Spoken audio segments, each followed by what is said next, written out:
All right. It's the Hollywood Squares. All right. So I've got here Maria Sorrentino. I've got Michele Coy, Alan Feuer, and I'm sorry, ma'am. What is your name? Laura Bohr. Laura Bohr. Mhm. All right. So And Taylor Hughes. and Taylor Hughes. There you go. Yes. All right. So we're all here. And I have no idea why I'm here, but I was just asked to be here, so I'm here. So when Maria calls and says, "Can we be on the podcast?" I'll do it. So no worries. But I guess you guys want to talk about an event you guys got going on leadership, which I am actually, me and Ermi were talking this weekend about us attending that event too. Yeah, so we're making plans to be there. Okay. I was gonna book the flight and I was gonna book everything this weekend, and it's just been hectic. But yeah, we're gonna be there. So You haven't lived till you've been to Kalamazoo. no, I was in Michigan a couple of years ago in Traverse City. Oh yeah, it's beautiful. Yeah, it was December, I think. And it was cold for me. I'm in Florida, for those of you. Not so beautiful in December. Yeah, Right. but I was right near the lake, and I did get to see snow flurries while I was there, so that was cool because I hadn't seen snow in like 20 something years. Wow. So if everybody wants to introduce themselves, Maria, and go I guess from left to right. I don't know how you guys are seeing it, but Okay. So Maria Sorrentino, I own Pest Pros of Michigan, and Taylor works at Pest Pros as well. We started a little side passion project called Hive Consulting. And so we just host professional development stuff. And so professional development and personal development is really a passion of ours. And so this is just kind of our side thing, and we like to have fun and learn. So when we first started discussing this, we talked to Alan and we said, hey, we really love leadership, and there's this need for real leadership in our industry. Would you be interested? And that's kind of how we got going with this. And then do you want to? That's pretty much. Yeah. So this is our third series. And so we've kind of been across the country, but this one we're going to have in our own backyard. We're going to do it at our office. And we're going to have a little bit of a treat too, because Paul Bello is going to be here a couple days before doing some technical training with our team. And so we're going to open that up for anybody who's interested in just joining for that too. So we've got that. And then we've got the leadership series on Saturday and Sunday. We don't actually speak in the leadership. We're learning with everybody else. So I'll let them speak more to like what their strengths are and what they're going to be speaking about. So I'm Michele Coy. I'm a business and leadership strategist. I have a background in accounting, so I can bring the accounting aspect in with my leadership aspect so people can understand the value they're investing in their employees and how it impacts their financial statements. And so I come into it with a little bit softer touch of leadership. And for this particular one, I will be specializing in DISC. So your dominance, influential, steadiness, and compliance, personality tests, and explaining how, doing a recap of how that affects communication and leadership within your organization. Laura? Right. So I'll go. Yes. So I am, I guess I'll call myself a professional development geek. Does that align with you? Right. So You're in good company. Right. I actually have been in leadership across a few different industries, medical device and technology for about 30 years. So I come with a great deal of experience in hiring. I've made a lot of mistakes and learned along the way and had a lot of successes as well. So I think one of the things, the biggest learning I've had in my career is how important process is and really being intentional when you're making hiring decisions. And so that's one of the strengths that I hope to bring, and I hope to be able to share some of the learnings and the processes and really get to know the people who are coming to the seminar and seeing what we can do to help them really grow in those areas for their business as well. So I'm new to the podcast world, so give me some grace. That was excellent. Thank you. So, Alan, what are you going to do? Well, you know, your listeners got to meet me about a month ago. We had a good one-on-one talking about standard operating procedures and the things that live in and around and behind standard operating procedures. And really, my passion right now as I wind up my career is to see people win. And it really doesn't matter the industry, but obviously our industry, pest management, is something I know intimately. So I've got the pedigree to speak to the operational and developmental side of what pest management looks like. And what we've done, this is actually the third in the series. We start off with leadership fundamentals, and we took it up to the next level, which we included Michele's DISC profiles, where it's like understanding who people are, where they're at in their life continuum, their personality, how they like to communicate, where they struggle to communicate, their strengths and weaknesses, just in their drive to achieve whatever they might achieve. And so these are all important things that we look for. And in this series, what we're going to talk about really is about development of people. And so I think that the triad here, the three of us, not, you know, Maria and Taylor are going to facilitate and host this and make sure everything's good to go. We appreciate that. I never forget the tech team that makes things happen for us. But the rest of us that are going to be involved in being the presenters on this one are going to talk about onboarding people. That's going to be a lot of what Laura does, making sure that we're doing better interviews. I think I'm not even sit here and pretend I'm an interviewing guru, because I'm not. I usually just ask a bunch of open-ended questions and let people just go on. And what I would say is that the interview process, and Laura may agree with me, it's not simply, hey, I liked your interview, you're hired. I believe the interview process is you've heard the term perhaps hire hard, manage easy. I don't believe it's a point in time or a line. It's this continuum. And I'd like to think that we're onboarding people for the first 90 days to 6 months. And at any point in time, this may not be a good fit for the parties. But we have a role as the leaders to have a plan. Everything's intentional. I think that's the term that came up here. You know, our conversation, Franklin, starting from a Facebook post, was about intentionality of standard operating procedures. You should have a standing operating procedure for how you onboard people and how you develop them. Okay. And not everyone's you can't slam everybody just into a peg into a hole. However, you better figure out what their passion is, where their strengths are, where some of their weaknesses are, and how would they fit into your organization, if at all. And so that's a lot of what we're going to talk about during this process. Excellent. You know, I've been challenged in the last 3 days with a question, because now we were talking about hiring and onboarding.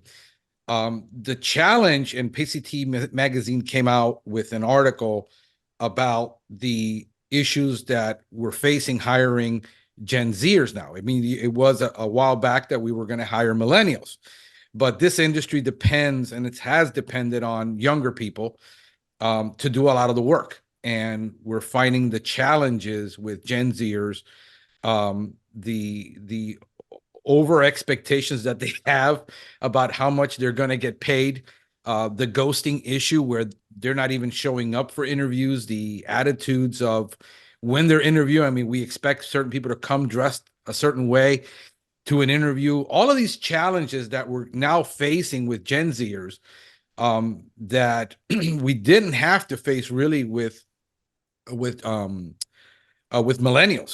It's a whole different challenge, and the older generation, like me, you and I, Alan, I don't know how old the rest of you are. You look very young, but we struggle with the way and those attitudes. And the biggest challenge that people are having is post-COVID is getting any applicant to apply at all. Where pre-COVID, I would have put an ad out, I would get 1,000, and my biggest challenge was how I was going to manage 1,000 applicants. Now we're lucky to get 12, if we're lucky, and then 9 at 10 won't even show up. They don't even respond. They ghost you. I mean, it's just this Yeah. overwhelming attitude. How are we going to deal with this, especially for people like me that maybe have 3 to 4 people, and it's a huge challenge to hire as it is in that environment. Anybody Yeah. want to tackle that?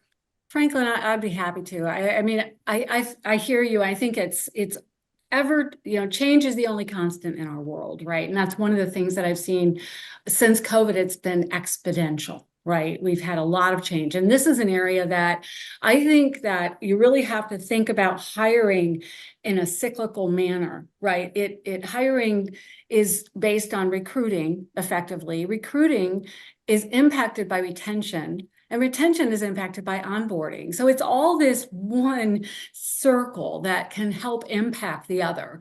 The Gen Z, I really enjoy the passion that they have. And I think that if we look at how can we build our culture and really think about our current employees, why do they love to work for us?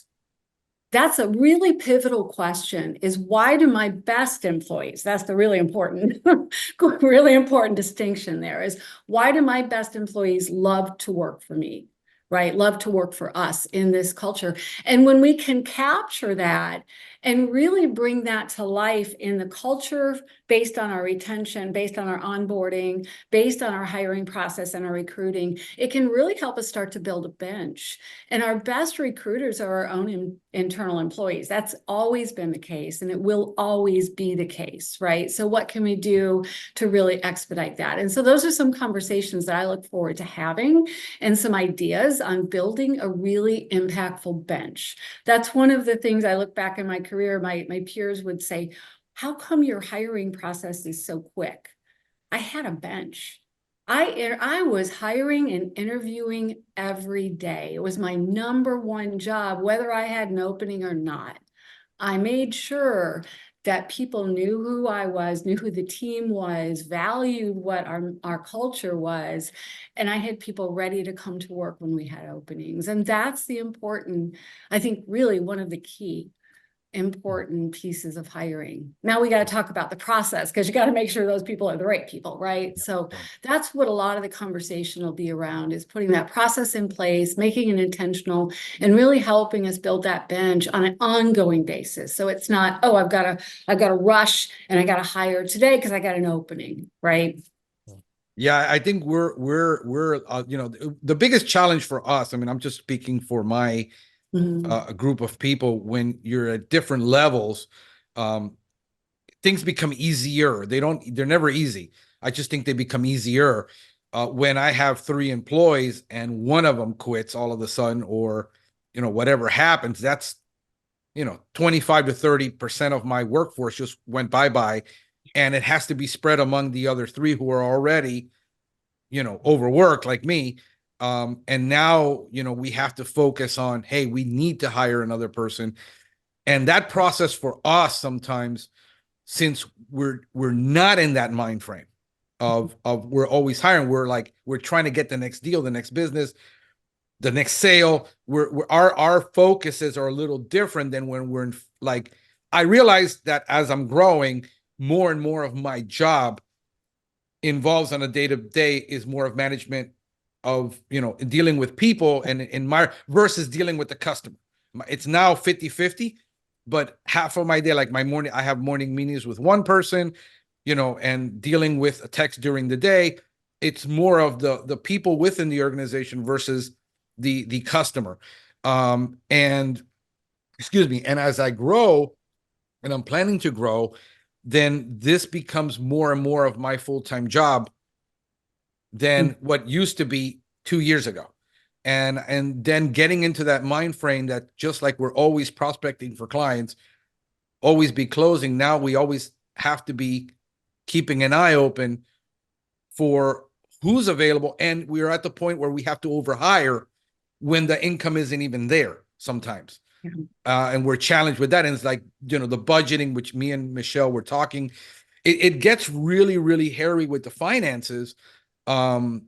In those situations, Alan is, you know, probably working for, you know, a pretty decent large company. What do you see, Alan, in the last, because you've been dealing in management and onboarding and protocoling, what are you seeing with this, particularly with this generation now that we're having to hire them, and the work I think just gets harder because we have less of a pool, and now we have a less of a pool that's wanting to cooperate in the way traditionally we expect them to. And I think we probably going to have to change a lot of our perspective or have a paradigm shift on how we deal with them, because we have no choice. I mean, it is what it is. Yeah. So I took some notes while you guys were chatting there, and I look at the fact that, you know, X amount of percentage of the people just ghost us and don't show up for the interview. And I actually look at that as a gift. And it can be frustrating, but they voted with their feet. They already determined, instead of interviewing 12 people and go, geez, I've got a tough decision of these 3 or 4. Okay, I know maybe it would have been nice to meet those people, but they already determined the fact that they didn't show up, determined that they're not worthy to be part of our culture. Because a part of our culture, what we do, and I don't think this has changed, even when things do change, showing up to do a job has never changed. Right. It's that simple. I mean, it's everything is a quid pro quo, and you're either going to show up for the interview or you're not. So, I mean, that immediately solves that problem. I think it's important that we look at perhaps in this market, and there's a lot of things that have caused these forces, and I don't want to speak into those. We can argue about them out over a beer sometime, but the bottom line is that we have to establish a depth of our team. We have to have an extra people or persons or whatever it might be. And that needs to be something that we account for in our revenue profile. So I listened to you and Michelle. I listened to y'all's podcast the other day. And I think one thing I kept hearing is a lot of these guys start their own company. Well, I can charge less because now I don't care if to carry the overhead that my other company did. Then reality is start slapping them around. And what I hear continuously in the industry is, I can't find good people. And that's probably true. But the thing is, can you keep them? And what happens if you don't have enough people, and Marie can speak to this one, if you don't have enough people, you burn out your good people. Actually attended a church event this weekend talking about anxiety and burnout. And it's something I'm probably going to roll into my training. I go to these things deliberately, but God sets a way for me to say, how do I use that and help people get better? At least some of the signals we can look for there. But having extra people so that if one person leaves, whatever, you know, and as Laura said, you have a depth, you're bringing somebody in, you've got an apprentice program. What we're trained to do, unfortunately, in our industry, and I'm guilty of this, and I mean guilty of coaching this, is efficiency. Okay, now efficiency is a good thing. It's kind of a double-edged sword. We try to be so efficient, but then we've got a body sitting in the winds, building up as an apprentice and a trainer, and going to fill in a slot.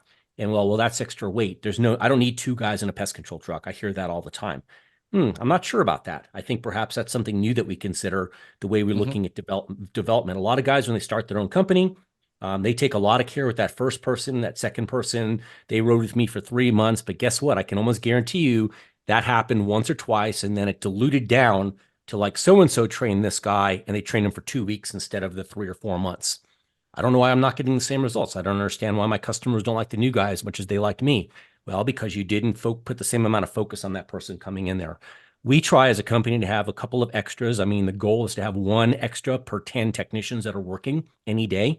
Again, we're a 60-person operation, including managers and administrative staff. So we're the biggest company in the state, but you know, we're small compared to big companies like Arrow and all that. But we have our own thing. So that's our goal. Do we meet it? Usually not, but that's a nice goal we're aiming for. And we always have something for those extras to do. There's always training and development. There's always some chores to be done. So we don't bring them in and they just, tough luck, go home. Here's an hour's worth of pay. We're going to utilize them. That goes back to that don't waste a winter thing you've heard us talk about, Maria. If you got them there, let's use them up and teach them something interesting there. And I think it's really important to understand the development continuum you're going to put people on from immediately coming on, where it's easy to forget people is after the first 90 days. Okay, they're in there, they're doing the basic stuff, then they're good enough, and then we forget about them, and then they go, geez, okay, that's great, so I'm going to pull hose and spray poison for the next 30 years of my life? No, thank you. So what we better do is find some way to make what we do entertaining and exciting, make it a game, right? Figure out how to play. while we're doing the job. That's what's allowed me to do this for 35 years is I basically call myself a small game hunter. I play a big game of hide and go seek. I do a lot of inspections. And so I just make a game out of it. And and some people don't want to make a game out of it. And that's the way, that personality profile ticks. But some of us want to make a game out of it, right? And sometimes the game is meeting a bunch of new people in the community and building a network. And some of it is basically my thing now is to see people develop and grow and have their own victories. So you want to keep those things in mind. And what we also have to finally remember is that us old fuddy-duddies that have been doing this for a while, our paradigm is not necessarily the right paradigm. Okay. And it does because remember, the only person we can ever perfectly change is ourselves, but that's even a tough commitment. We're not going to change anybody else because, oh, these people are this way. Okay. Yeah. Just accept that. How does that work with the reality that's presented to us? Okay. And that's big and nebulous. Okay. There's no short answer to that. You got to take them one at a time. I was watching some medical thing and says, doctors say, well, once you've met one 80-year-old, you met one 80-year-old. Okay. They're not the same, same thing with your employees. Once you've met this employee, doesn't mean they're all the same. And we think because our own psyche and our own heart wants to make it easy on ourselves. Well, they're all the same. No, they're not. None of them are the same.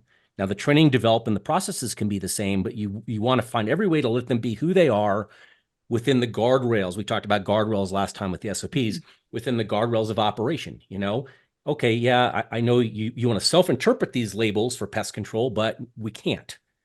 I don't care what you believe or think or feel. Yeah, you can't just spray baseboards with Termidor. Okay. Right.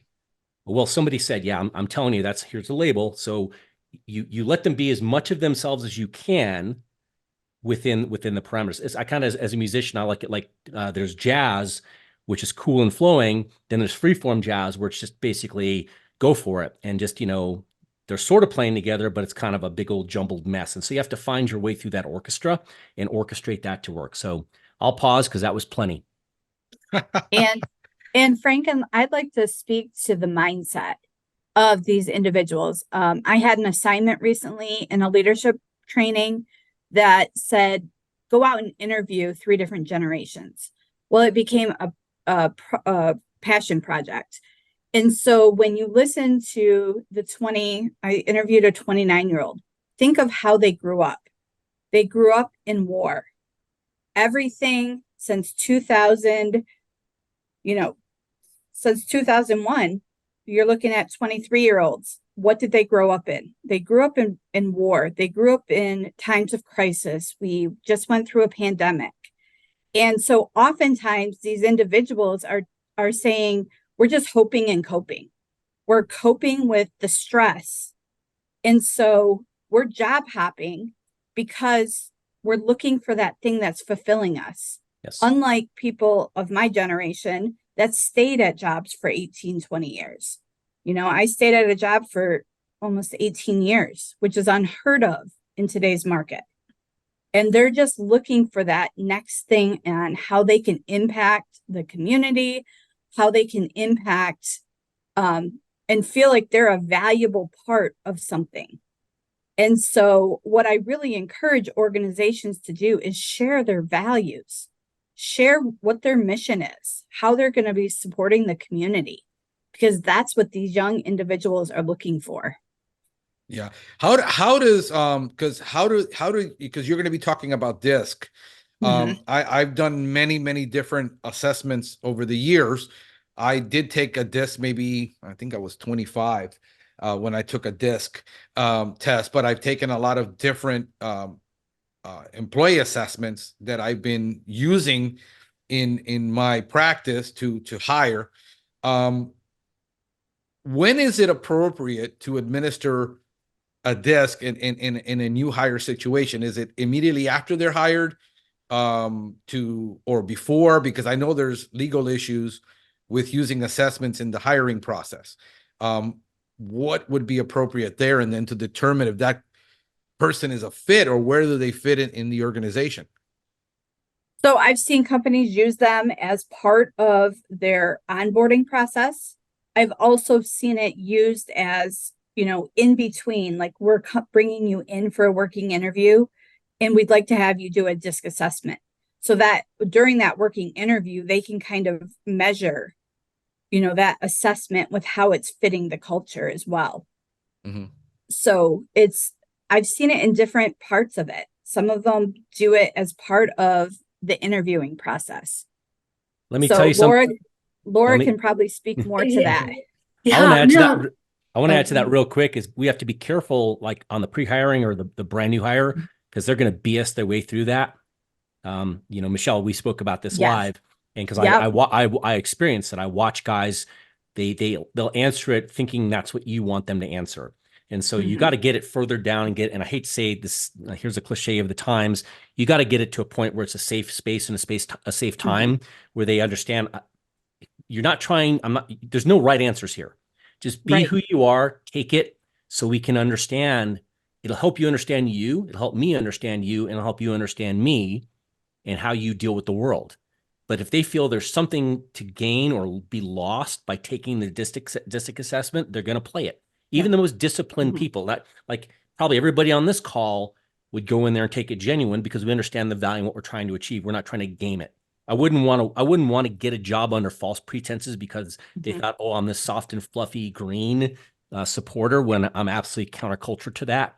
And I'm kind of a red a-hole. I want people to know who they're getting so that we don't have a mistake, right? But I get that. But most of your employees won't understand that. So thank you for the interruption. Sorry about that. No. Yeah, well, and I was going to add on to that too, Michelle. I have had quite a bit of experience with DISC as well, and I think it's an incredible tool.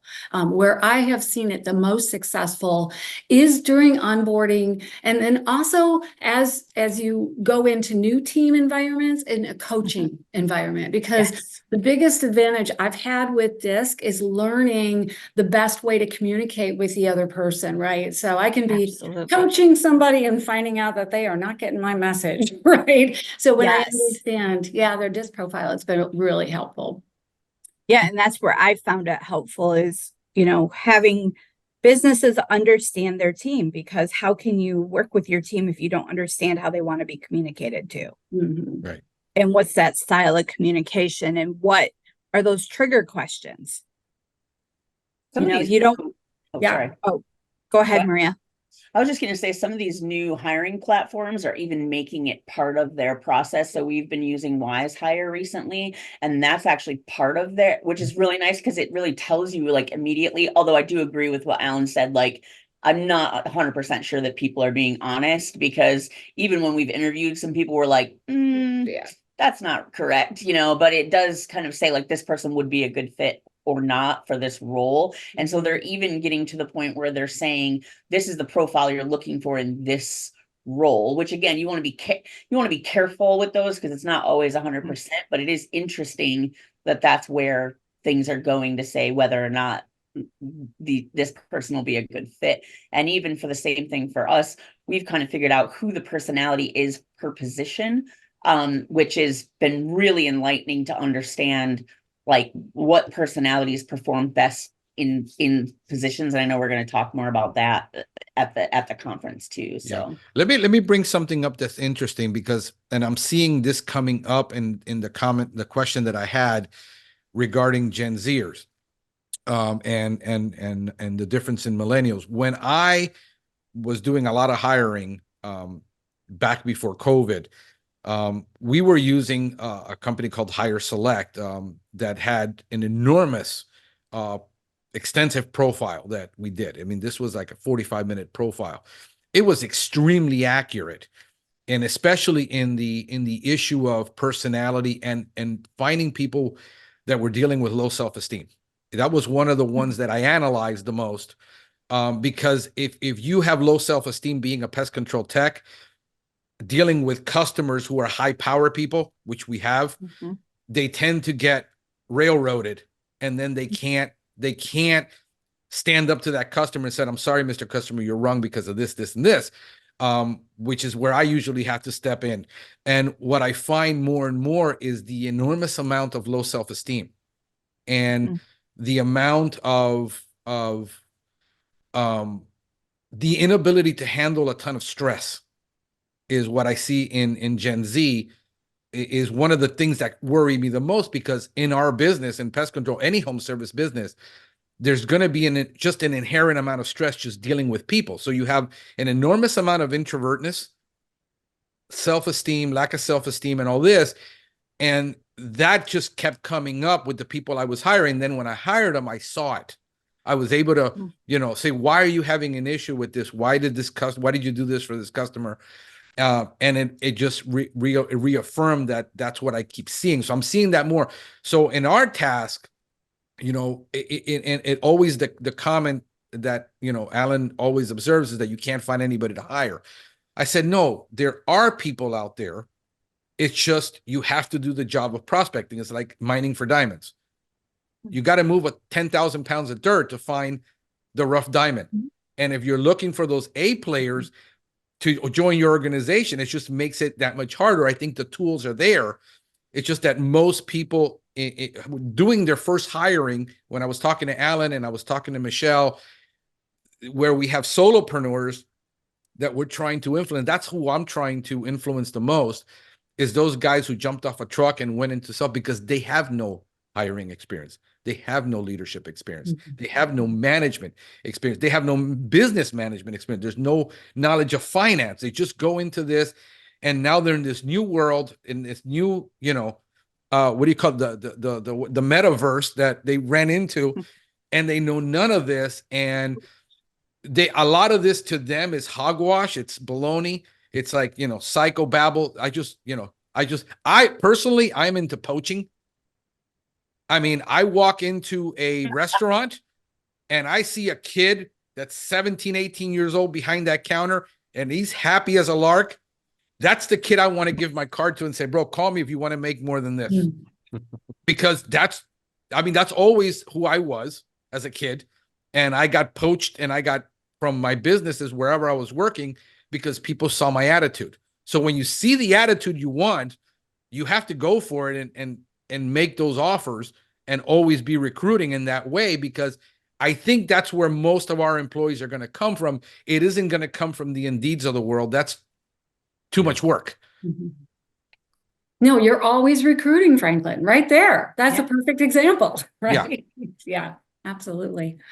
Well, I think too, and Michele, your point on the Gen Zs and how they've grown up, that's it's an interesting piece that I think has to be taken into consideration when we're right. If you listen online these days, listen to podcasts, one of the things that you hear advertised consistently is online mental health. Right.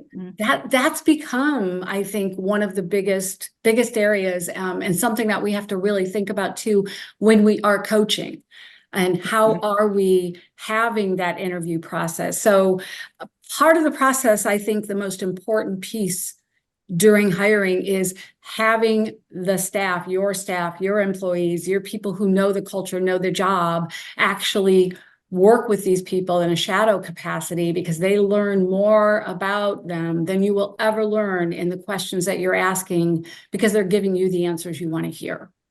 So that's where I got the most value in hiring process, is the shadowing opportunity, when they're spending a half a day out in the field with one of my reps, right? One of my techs in this case, asking the questions, what type of questions. And I got the feedback from the technicians on, is this guy a good fit or not? Yep. Right? Or gal. Yeah. When we bring somebody on that first day is we literally bust their chops and show them what a tough day on the Pest truck looks like, and say, can you do this 8 hours a day, 5 days a week, maybe 9 hours, maybe 10? Can you do that? And Franklin, you get what I'm talking about there. Yep. And so you bring them in, and the first day has to be, we tell them, don't teach them anything, to a little bit to what Laura's saying. So it's kind of a shadowing day. Still not, because the whole thing, the onboarding, it's not like, oh, you're hired.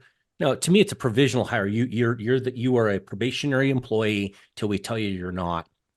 And we're an at-will work state, which, that means different things in different states. Pretty much we can hire and fire for any reason without cause, and without notice. Okay. And somebody taught me this years ago, you earn the right every day to come back and do your job again the next day. And I love that. Okay. And it doesn't mean that people should have to walk on eggshells and you play games with them psychologically. That's not what I'm talking about either. I want them to be here. It's definitely a win-win, quid pro quo. We want to do that stuff. But I think that first day is you put them out there and you show them a rough day, You let them see all the struggles. You let them see all the warts and all the, all the crow's feet and the zits and all the stuff that are all over your company, and let them see we're a really good company, but we ain't perfect. We make mistakes, but you know what? In the big picture, we're aiming towards a good target. And when we're contending, frankly, you talked about people crumbling in the face of a high-powered customer. Yeah, you don't know what you're going to run into till you meet the reality. And so, Right. While I believe classroom instruction is important, it's only about 40% of what I would see is important to people. So again, even what we're going to do at the end of April in Kalamazoo, if you don't go out and practice it and with fail falling forward, right, Michelle? Yeah. Without trying it out, then you're never going to know. And you have to have that courage to do that. Okay, those failures are not a problem. You learn. Okay, like when we have guys that don't work for our company, I don't beat us up unless we abjectly did something wrong. The worst thing we can do is keep somebody on our company longer because they've got zero commitment to the mission, and they're there's they don't want to win with the company, or they're looking every opportunity to take something, including things that are done illegally, and so that's not cool at all. So that's a little bit of a rambling statement, but I'm going to pause. I'm going to come back because I've been taking notes as we go here. I kind of want to talk about the topics I'm going to cover, since the point of this thing is kind of to let people know what we're going to talk about in April. And I'll cover them briefly to kind of whet everyone's curiosity. And we can talk about, why this stuff's important. And I love this conglomerate we have going on right here with these ladies. It's going to be awesome. And also, like when you're coaching individuals and talking to individuals, if you really want to hear what they are thinking on the inside, ask them what the reason is. Don't ask them why. Because from a neuro-linguistic perspective, from that unconscious perspective, why puts the individual in the fight and flight state, where what the reason is going to ask them to go inward to answer the question. And so that is one of the things I have learned through, different trainings I have done, is start asking people what the reason is. What's the reason you did that? And they're going to more likely go from the inside and answer your question versus why'd you do that? I mean, it even has a different tone to it. And so that's one of the things that I like to really coach leaders on, is if you really want to know what's going on within somebody, ask them what is the reason, and just have them start helping you understand from their perspective. Yeah, no, I mean, I know that from my perspective, I've been told that I have little EQ, that I'm highly inappropriate. That we got to learn how to, and this is coming from a guy who dealt with youth for many, many, many, many years, for almost a decade. This is why I'm passionate about the next generation coming into this, and I always bring it up and I always discuss it, because we realize that the majority of people who entered pest control entered, at least in this field, entered between the ages of 18 to 25 traditionally, and we're seeing that get a little older. Now it's the average age, I think, of somebody in the pest control industry somewhere around 44. And now where we wanted to hire kids, when I was young, I built an entire store based on nothing of high schoolers. I built an entire camera team for filming based on nothing but 13 to 16-year-olds. We're having a hard time getting them engaged or finding a way, even in church and in that environment, of getting them engaged. And those are big challenges that we somehow have to figure. And especially when you're a tech and you're a blue collar, and you grew up, right after Vietnam, you were born, we had it rough too. I mean, I had a tremendously rough childhood, but we kind of like figured it out on our own. And we have a generation that we're seeing that can't figure it out. It's almost like they have to be told every step of the way. It's very frustrating for us, in our age group. And I think most of us here are probably, past 30, where we we get that. And it's the frustration is more what I see more online, and I see more of the guys talking is more out of frustration because they don't know how to handle it, how to do it, how to make it happen. So therefore, again, the general comment is, to Alan's point, is nobody wants to work. I can't find anybody, and nobody stays. And it's just that amount, just in its over level of frustration coming from guys who, or, mostly guys that, I don't know any of this stuff that they need to know. That's the entire point of what we're trying to do here, Yeah. because I've seen the frustration and the change and all that. And I think really what's been lacking in the industry, and this is American business across the board, it's not just pest control, is again, going back to the whole theme. This thing's called, lead people manage stuff. And everybody thinks about a management mindset. You can simply put people in boxes and they'll behave and obey, and they'll figure things out on their own. And some people will. You're going to get some superstar unicorn performers that'll figure it all out on their own. But you know what? Are you ready to pay that person 6 figures, like a fat 6 figures, like $150,000? Okay. Most people in pest control, oh, that's ridiculous. I don't even make that. Well, if you want someone to figure it out on their own, that's what it's going to cost you. If I was picked up across the board, if you hired me, that's what it cost you. $150 to get me across, and you have to move my ass over there and all that too. But the bottom line I'm getting at, it's not about me. It's like, we better assume people don't know anything about it, and we've got to build them from the ground up. And we have to have a process for doing that. And it's got to be consistent. And it's not the same for every person. They all learn differently. There's a different continuum. And our job as we're building to say, okay, this guy, wow, he's really good at engaging customers. As far as the social aspect, he's not afraid to talk to anybody. He's very observant, but he's also a little physically lazy. And I'm just making a human up right now. This is, this, you may again get that person who's not physically lazy. They're in great physical shape. They're willing to do everything. They've got high personal discipline, and they absorb things. So their proficiency is high all the time, and their interpersonal reactions are really well developed. But we can't assume we're going to get those people in the door. So we better have a plan in all of those realms to develop them. We also have to recognize that they're not going to immediately be everything we want them to be, right? So we've got to just take our time. It's on us. It's our fault and our problem, no matter what. It's that simple. Yeah. And if we neglect that, if we abdicate that responsibility or make assumptions, we're going to get exactly what we deserve, which is mediocrity. Yeah. And Alan, I think to kind of extend on that too, is one of the things I learned early on is I'm never going to help employees be who I am. And I mean, that's the biggest mistake we can put out there, is having expectations that people think like we do. Because, everyone's not going to get into a leadership role, or they're just different for multitude of different reasons. But when we think about coaching and managing or leading people in degrees of strength, what is that individual strength? Because people will respond to that. When you can see what their strengths are and you can help them, you can help bring those strengths out, it becomes contagious.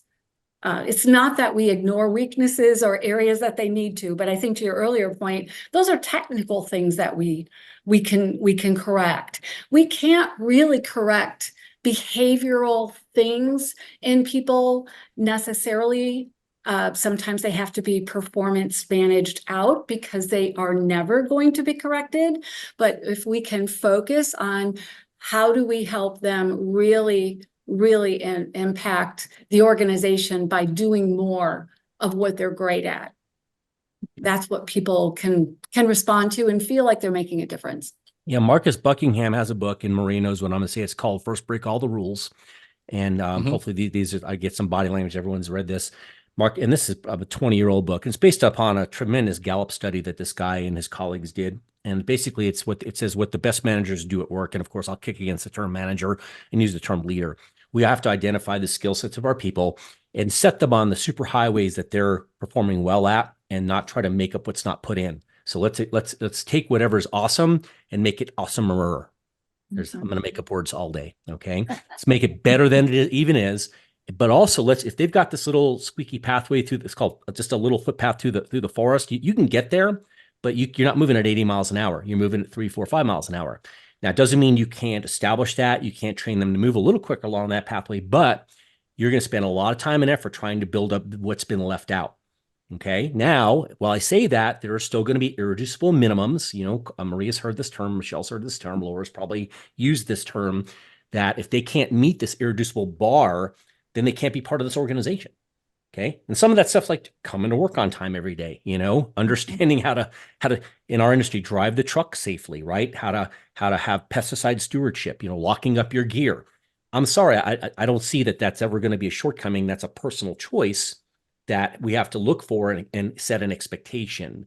And that's going to be key as well. That's just a community, and we'll talk about that. We've talked about it in every one of the series thus far, and we'll keep talking about that stuff as we go. What we also have to look at here, I think, I think Laura said this kind of, and Maria's heard this, is we make these fatal assumptions that people understand and agree to do the task. Okay, and we start with number one, understanding. Let's make sure they clearly understand the task. That's the expectations. Let them know what a win looks like, and then ensure that they agree. Yeah, I will do that. I'm going to fight to that target for you, Franklin, Alan, Maria. I'm going to fight for that target. Okay, great. And you have to literally speak in those sense. Will you do this?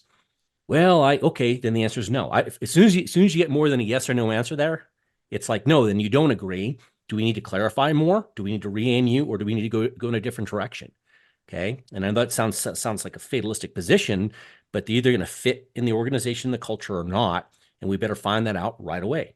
You know, I think so on the Michelle's post on Facebook about failure, I put my thing in there, and I think Larry said, fail fast, right? So find out right away, fail fast and fail small. That's Lloyd Smigel as well.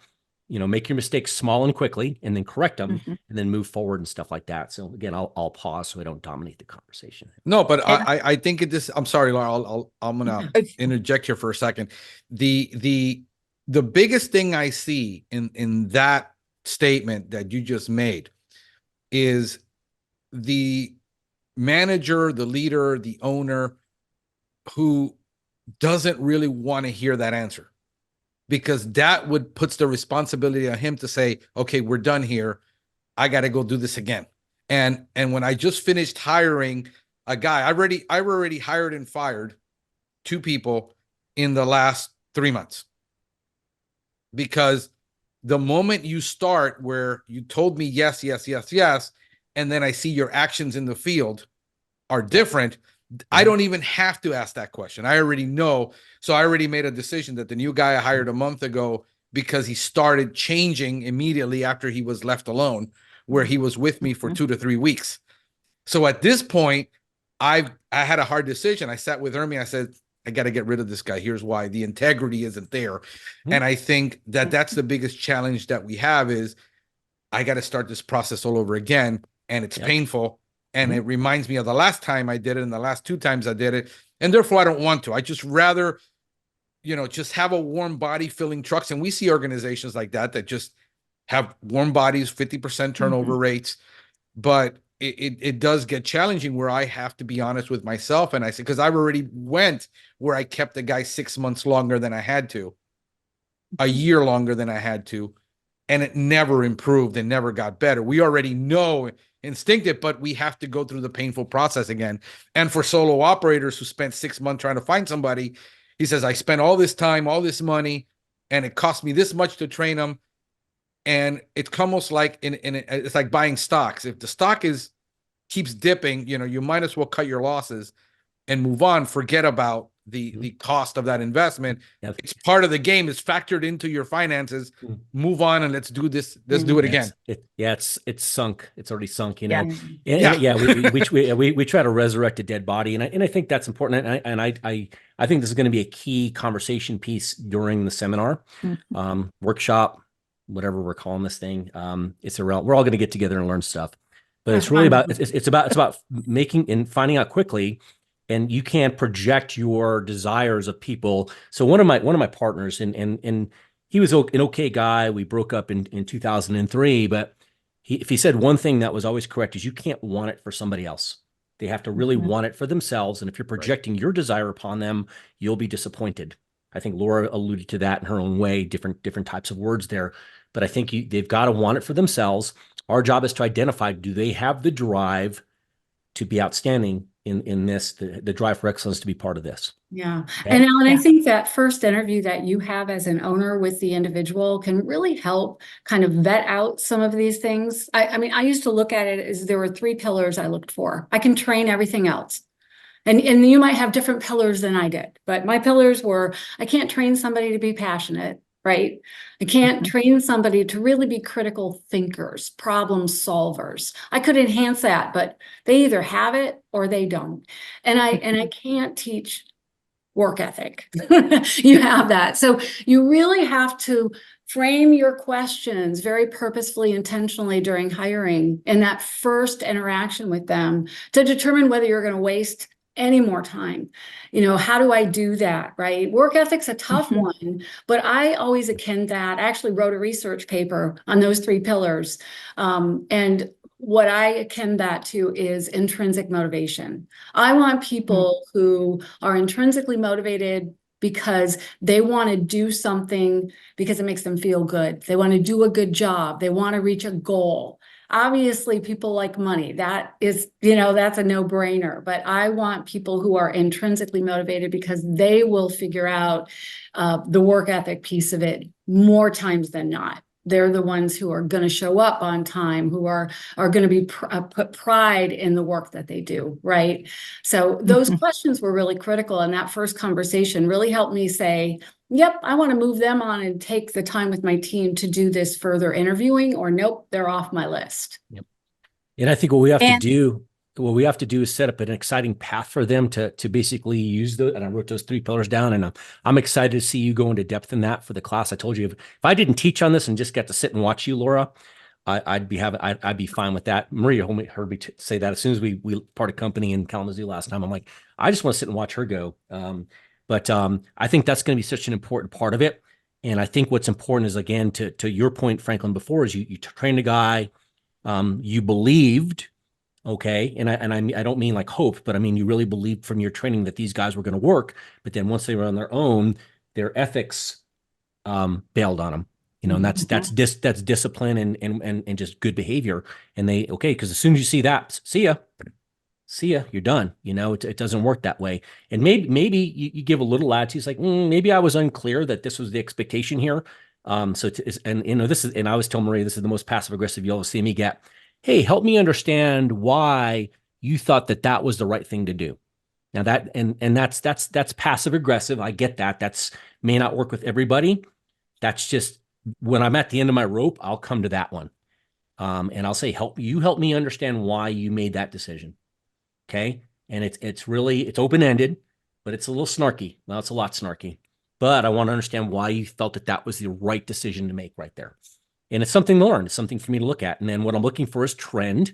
Whenever I'm looking at people that are struggling, having problems, I'm never looking for one-offs. Obviously, stealing from a customer or lying, that's it. See ya, bye. Okay. Being a reckless driver, see ya, bye. Okay. But we let them know this. This is stuff. You do these 3 things, there's no negotiation. It's very clear. However, you're going to make bad decisions. And I wrote down before, like, we've got to basically try to remove the fear of failure from our people at all levels. And I mean honest striving failure, failure falling forward, not failure out of like low character or low critical thinking or low passion. I wrote all these things down. However, but a fear of like, I didn't really know how to engage this client to either gain this account or serve this client. Okay. And obviously we're going to put a lot of safeguards in place where, like, hey, if you're not sure, us is preventive pest control. We're broad and deep. We know people who can help. You got to know when to, Dominic, he's our technical service manager, says, raise your hand and we'll help. So Alan, I think that's so important. You know, Yes.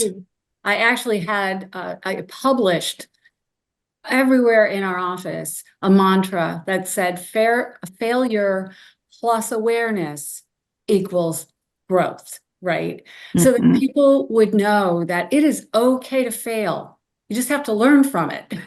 Yes. You got to grow with it. So failure plus failure, probably not so much. Yeah, well, when you go to the gym, which is where I'm going right after this, is if you don't get to the point where you can't push that last set, you can maintain, right? But you won't grow. that's the whole, when you want to grow yourself endurance wise or strength wise, you have to push yourself to failure. And it's nice to have somebody there to keep you from having your neck snapped by the bench bar. You know what I'm saying? So there's an analogy of life in the gym or with music, or there's so many analogies where, and here's the thing, you're around people that care about you, that they want to see the best for you when they're willing to help you, and they're not going to mock you when you trip and fall. They'll pick you up. Hey, you know what, man? Way to go for the end there, man. And that's where you've got really good friends and colleagues and people that are in your corner, is like, hey, you didn't fail because you were lazy. You didn't fail because you were selfish. You failed because you were trying to do something great. And really, was it a full failure? That was a marginal failure. Maybe we forgot to write this one little thing in here, and so we had to eat something on this job deal. But again, and Marie knows this, well, we're going to make it right. And that starts at the top. And that's who we're looking for. Again, if the ethos at the top level does not align with what we're talking about here, forget this. You're wasting your time. If you, as the leader, we're talking about the final decision-making leader, are not committed to this stuff, then don't waste your time. Go ahead and run your business and keep complaining. And, as Ryan Leak talks about, are you creating a failure and an opportunity for your employees to fail type of environment? Because he says, I've had more success chasing failure than I've had chasing success. And so how are you creating those experiences in that environment for your employees to feel safe to be able to fail, or try something and say, well, that didn't work. There's a reason that, Pest Pros or Preventive have these SOPs that say that I have to do it in this way. So are we creating those environments so that our employees are feeling safe? Right. And even if you are, we just had this conversation this week, because we have people who come up in with, for lack of a better term, I'll just say like PTSD from prior experiences where it was not okay. And so we're trying to constantly undo, right, like other behaviors to say, it actually is perfectly acceptable for you to fail. I love what you say, Alan, when you say there's a difference. I use this all the time between making a wrong turn and drunk driving. And so I'll ask my leaders, like, was this a wrong turn or was this drunk driving? Because if it's just a wrong turn, like we can come back from that, we can fix that. And it does create that culture of safety when you really do stand behind that. When they really do make a mistake and you just go, okay, great, can you fix it? And they're like, yep. Okay. It really does reinforce that we really do mean that. We really mean like, yep. What do we need to do? And I always say we try to keep our side of the street clean, right? So it's like if we mess up with a customer or something, I'm like, well, what's our side of the street? How do we make sure that our side of the street's clean on this and that we did everything that we were supposed to do, right? And if we didn't, well, then do whatever it takes to make that right. And there's a lot of confidence that gets built with people through that, right? Because when they see that, and when they do see that you're willing to stand behind that, they are willing to take more risks and have those failures because they don't think they're going to get in trouble, right? And you're celebrating the learning, right? Yeah, but it is hard to undo. It really is a difficult thing to undo in people who have experience, because while we love people who have, I love like what you said about I love people who have experience, but then there's these other caveats to that of having to undo some things too, right? Well, yeah. You got to make up for the distrust or mistrust of leadership and management. Because you can just tell when they've been scolded for, it might have been their fault, but usually it was a fault because the operational expectation wasn't clearly defined. Again, if they were dismissed and scolded for, again, drunk driving and not a wrong turn, well, I can't help them with that. They better learn, hey, this is all my fault, and, but in the big picture, and this is stuff that's going to have to manifest itself. You're not going to see it in an initial interview. Some people may come out there and just kind of wear their heart on their sleeve and say, well, why are you here? Well, my last boss sucked. Well, tell me more about that. Now, I'm not going to go too far down that chain. I'm going to let Laura handle it. I do very few interviews with Preventive. They bring me in for military veterans, and they bring me in for pest control veterans. We're talking guys with 15, 20, 30 years of experience, because you can talk the same language as these guys. So I've been like at 4 interviews, like the second interview for like 4 people. And I decide, are they legit, or are they full of crap? You know, it's kind of, that's factor crap kind of thing that I get brought in for, to sniff out that. But I don't get involved too much. I'm down the road when it comes to training and development, which is a lot of what I'm going to talk about in this seminar. Yeah, I think we have a unique opportunity where going into the safety, that people feel safe in an environment where they know what's expected of them. Because I see in the newer generation, unless they are told, hey, this is the way you're supposed to do it, they want to know, how am I supposed to do this? Because they're really adverse to failure. Psychologically, they're really adverse to failure. So in a case of where I see a big failure is that owners don't have any SOPs, they're winging everything. There's no structure at all. That's the other, that's my end of the spectrum that I deal with, where if you had the structure and they are expecting that, then a lot of their safety and feeling comfortable in that environment is where everything is clear. There's no ambiguity. There's no like, well, you didn't tell me. Nobody ever told me. It's all, but then we have that mentality, well, dang, do we have to tell you? Like when we were discussing, do I literally have to show somebody how to clean a van? Yes. to this is how you throw the trash out daily.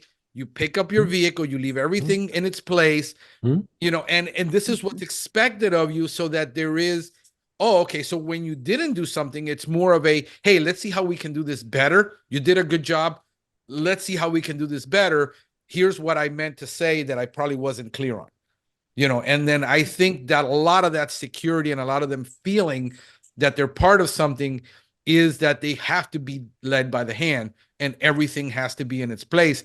And I think that's where we're really failing, especially as small companies that are learning to grow, because, we go from the 2 to 3, then we go to the chaos where we're growing 50% a year, and then forget SOPs, just throw that guy in a truck, Well, Frank, when you think about it, how did Gen Zs learn anything? They look it up on YouTube or Google. Yeah. Right. They want to see a YouTube video on teaching them how, right? Which that's not a bad thing. That's just a fact. So I've seen a lot. I mean, onboarding, if you don't have an onboarding platform for have video training, how to clean the van. Yes. Right. Yeah. It's going to be very difficult. And this is where I'm going with this, where I've been passionate about this, to get companies to put everything on tape. But again, it requires an enormous amount of effort and commitment. I know these things. So it's, dang, I'm answering the phones. I'm dealing with customers. I have to hire this guy.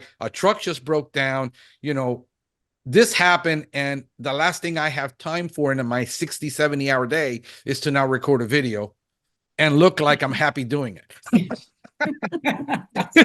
However, you would really need to be able to provide your teams with visual, auditory, kinesthetic ways, because we're all different learners. And if you're not being flexible and adjustable to the different learning styles, you're failing your team.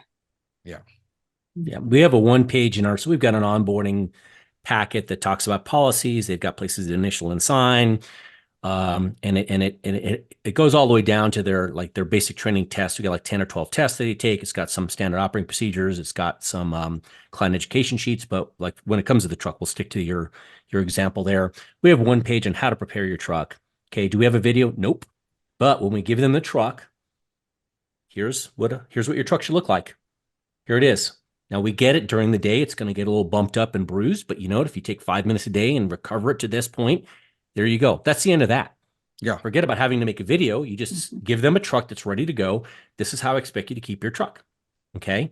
And we talked about this in our last time together. I don't really care if the tires are armor-alled and the dash is armor-alled. Right. I don't care if there's mud on the mud flaps, because we're out there in a dirty world. What I do care about is they have all their equipment. All their equipment runs. It's not leaking. There's batteries. There's batteries in the flashlight. They've got their PPE. All their chemical stuff is stored upright and labeled. Doesn't tip over when they drive. And everything is locked and secured. That's objective. Okay. During the day, a truck can get dirty. They can get a McDonald's wrapper or Starbucks cup in the cabin. I'm not going to dock them for that, because that really doesn't matter. we're not in garrison, you know, in the Marines is, you know, you have garrison guys that are all spit and shine and all that crap. And then you have the guys that come in all salty from the field and everything's just got holes in it. It's tore up and shredded. And guess who was on the mission? The guys with the tore up, shredded stuff. So, but you know, if you're in the field, your rifle still better work. You still better have ammunition. You better have water and food and your first aid kit. So you never take away those. That's the irreducible minimum. So just to follow on your general example. Yeah. So, I mean, there's a point in time of formality on certain things, but a lot of it's demonstrated. It's demonstrative. It's watch what we do and do this. I call it the mother duck. Little baby ducks learn how to act like ducks because they just follow their mom around. Oh, I can swim. Cool. I can fly. Look at that. Oh, I can do this, or I'm going to follow her and stuff like that. I'm safe under her wings. And so we have to have that mentality too in development and decide, okay, well, you know, where do we get super detailed and where do we get generally detailed and stuff? And so we'll be talking about some of that stuff as we go. Yeah, I think it's preferential again, and there's nothing wrong with a video. We find you know, it's not required for us, but what is required is, again, giving them a truck that's organized with everything they need. And we do inspections monthly and make sure, hey, Bobby's truck looks the way it's supposed to. And then we give gentle correction because, again, it's not a deal breaker if something's a little askew, but let them know, no, this is not right. Do it this way. Right. So there you go. Yeah, I think the management and the leadership, that's where I see the failure sometime, where I'll walk into a company and all of a sudden it's like, have you seen the side, you know, the inside of that truck? It looked like something went off in there and evolution is trying to take place and eventually it will find its place back, but it's not right now. And they're like, and the manager will go pull this, when was the last time this truck was inspected? You know, and it's been never. The employee worked for the company for a year. Nobody had time to inspect that vehicle. He was left on his own device. Yep. And I think that's the opposite end of, I think that spectrum. But anyway, anything anybody wants to add? We're coming up to an hour. I know you guys got things you have to do. Anything interesting that's going to happen at the conference? Like, Alan, did you want to walk through? I'm bringing cigars. Yes.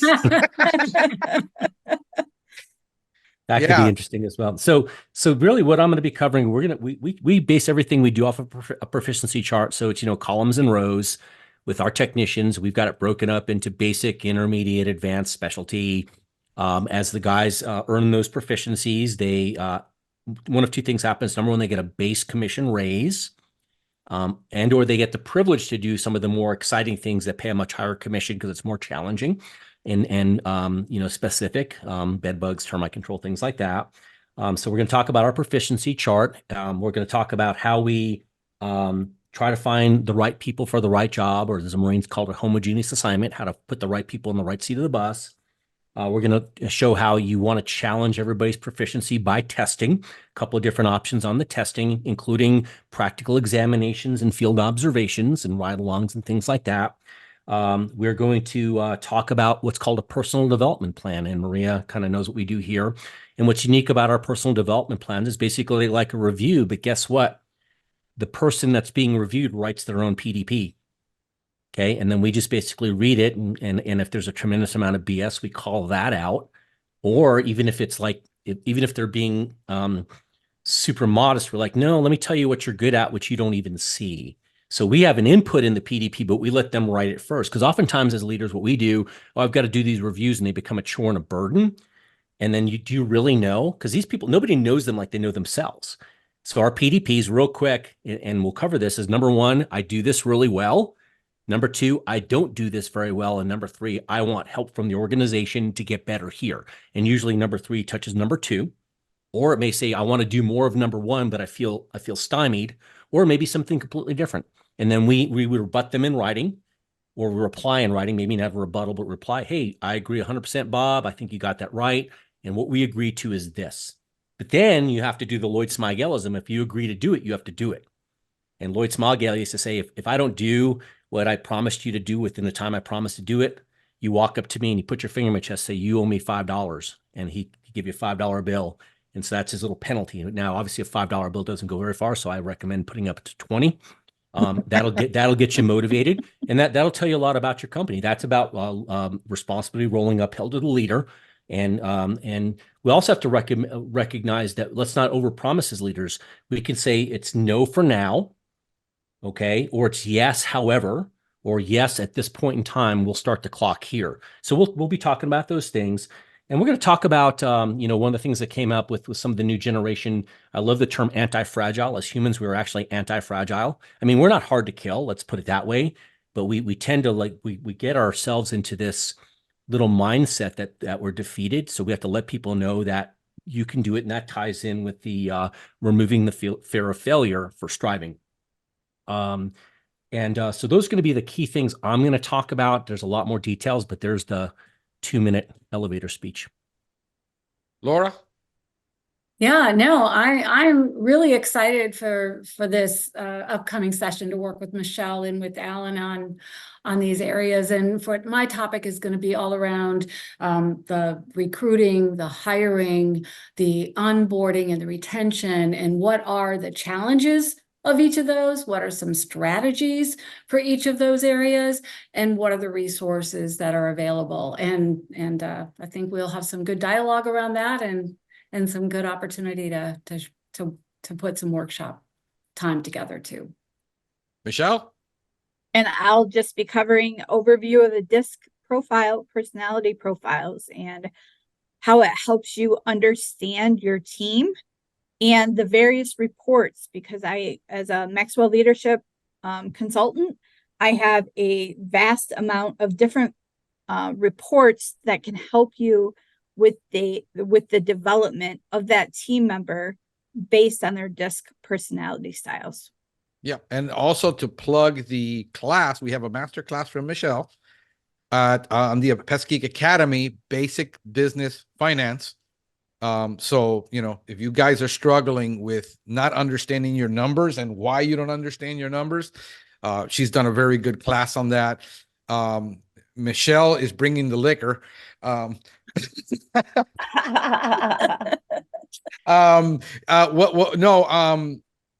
What we got is, what day is it, by the way? Okay.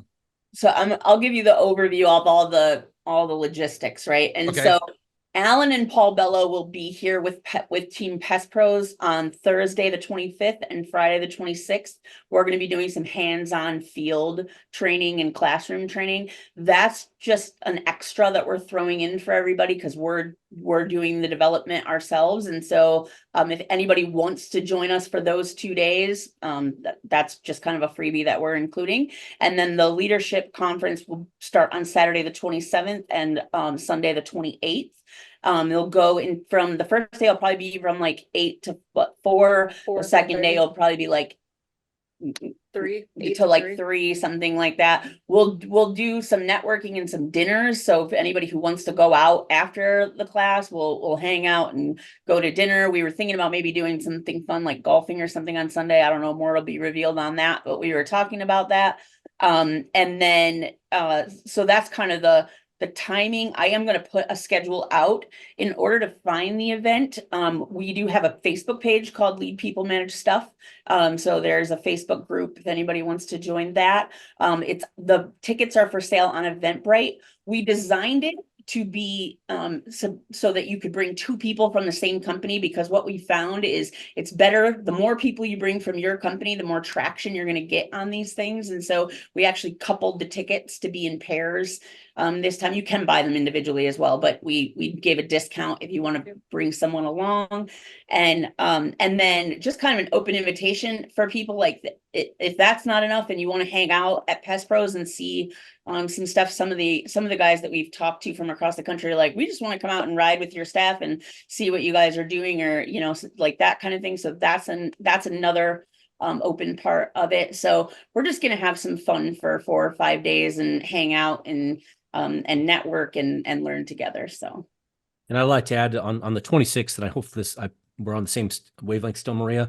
yes. On Friday the 26th I'm going to do a catch-up class. So those who have not done the first 2, I'm going to do a 4-hour catch up. So we're going to talk about the fundamentals of leadership as prescribed in the United States Marine Corps. We're going to talk about leadership principles, leadership traits, the 4 indicators of leadership, understanding delegation, abdication, and micromanagement. So that's the 30-second on that one. So that's going to happen on Friday the 26th. we'll decide if that's going to happen first thing or, in the afternoon, but we'll have about a 4-hour block and it's going to be quick. I'm going to try to cover what I covered over 16 hours in 4, because that's the only way to really do. Because that way you guys understand we're talking about some of the same principles and ideas. And as we come into Saturday morning, it's not brand new information. So excellent. All right. And so the date on that again is going to be April 27th and 28th April 27th and 28th. is Got the it. Saturday, Sunday, but and then the 2 days before that. Yeah, if like, so for example, you and Franklin, if you're coming in and you want to see more of what I talked about, you'd want to get there on Friday or be there available for Friday. And we're going to determine again when that 4-hour block is going to happen, probably in the afternoon, probably noon to 4. And yeah, we're trying to roll in. We're trying to roll Yeah. in on Friday morning, trying to leave here Yep. Friday morning and Yep. be there like by So- noon or something like that, be checked into the hotel and Yep. stuff like that. All right. Excellent. All right, folks. Well, thank you so much for Thank you being for on. having us. Thank All right. you. Really Appreciate it, appreciate Franklin. this. Thanks Thank you, a lot. sir. Thank you. Thank We're you. out of here. Take care. Have a Bye-bye. great one. Take care. Bye. Bye.